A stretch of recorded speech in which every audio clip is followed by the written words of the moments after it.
今日繼續同大家睇呢本書 Mitch Horowitz 嘅 The Miracle Habits， 讓你自帶好運嘅奇蹟習慣。今集睇一個習慣，保持專注力，探求人生目標。你會唔會成日覺得自己要揾方向，但一到問自己想要啲乜嘢，講出嚟嘅都係好空泛嘅說話，或者一直問有咩方法，其實心底都知道自己係未想真正開始。有時你表面好忙好努力，但內心有一種好不安嘅感覺。我而家做緊嘅係咪想要嘅人生，定係呢啲嘢只係因為我識得做而繼續去做？今次呢一章嘅內容唔係叫你變成超級自律嘅人，相反，作者要求一樣更難嘅嘢：誠實。作者一開始就講，人好少真正知道自己一生想要啲乜嘢。我哋會同時想休閒，又想工作表現得好，又會將有錢同安全感撈埋一齊講。作者冇話矛盾係錯，反而話可以同矛盾一齊共存，就係一種成熟。但係殘酷嘅現實係，你想將腦入面嘅想法變成真，你總要知道自己應該將啲專注力擺去邊。唔係話晏啲想飲咖啡咁簡單，係你想用你得嗰幾十年嘅時間、精神、才華、關係去換一個點樣嘅人生。好驚㗎呢個問題，因為一認真諗，隨時發現自己一直死追爛追嘅根本唔係自己真正想要嘅嘢。可能係阿媽覺得咁樣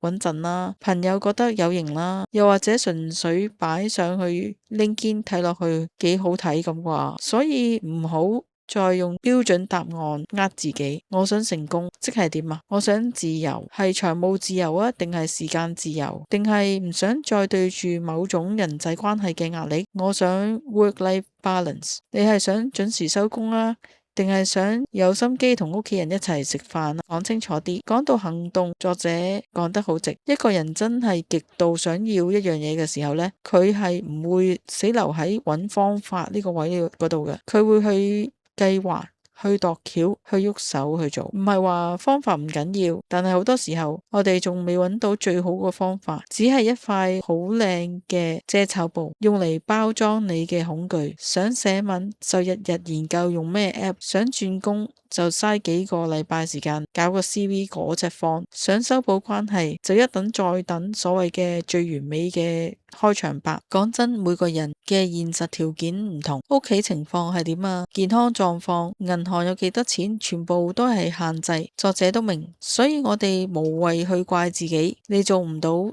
即係唔夠勤力，你未做到係因為唔夠想要。更有用嘅問法係，與其係咁，不如問喺我而家窄到爆嘅空間入面，有冇一小步係我真係可以行到嘅？想砌 portfolio， 今晚淨係開個 folder 執3張相得唔得？想轉行約個識嘅人傾15分鐘偈得唔得？想唞下，今晚早半個鐘掟開部電話翻上床又得唔得？行動唔係一定要咩驚天動地嘅大爆發啊，好多時候佢只係你終於捨得將發夢拉翻落嚟現實度。至於專注點 keep 啊，靠保護。書入面講到，無論係廣告、新聞定出版，猛人同普通人嘅分別，好多時候唔係差在喺個腦轉得快唔快，而係啲勁人願意花時間去刨資料、fact check、打多個電話。專注唔係坐定發呆啊，係你要落手落腳進入啲材料嘅本身。而家呢個年代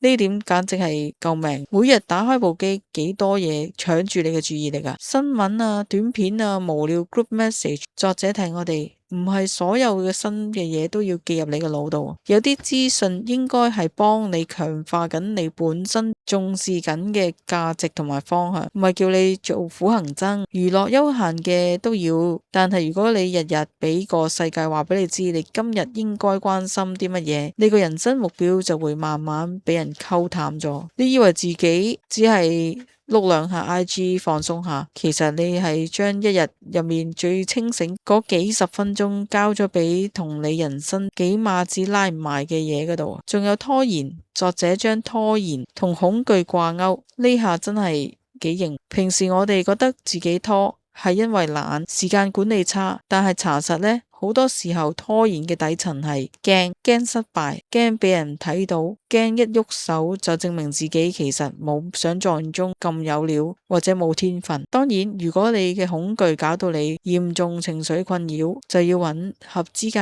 嘅專業人士。呢集純粹係講書，係醫療建議。對付普通嘅拖延，其實有一招，唔好再深究點解我咁驚，由得佢驚。你只需要問自己，我而家可以做邊一個細到根本唔需要勇氣嘅動作？開個 Word file，打3隻字，send 個 emoji 或者 delete 一個搞到你分心嘅 app。你唔需要一開始就做好大嘅事，只需要快過你嘅恐懼少少，喐一喐。聽到呢集，試下做3樣嘢，唔好等聽日，今日就做。首先寫低一個有血有肉嘅目標，咪再寫我要變好呢啲廢話。試下寫低3個月內起貨一份有5頁紙嘅作品，或者今年要揾份唔使長期透支健康嘅工。跟住分清楚自己真係學緊嘅方法，定係借方法嚟到拖延。如果你已經睇咗幾篇教學文，問咗2個 friend 夠啦，今日就喐手，核突都好，未完成都好，做咗第一步先。最後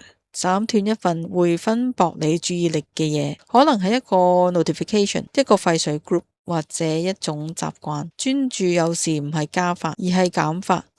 少啲俾人偷走你嘅人生，回到原點睇，讓你自帶好運奇蹟嘅習慣呢一章，其實唔係叫我哋去信咩奇蹟，佢只係逼你面對一個最樸素、最避無可避嘅問題。你敢唔敢認自己心底想要乜嘢？然後用一個好細嘅行動去證明你認真對待緊自己。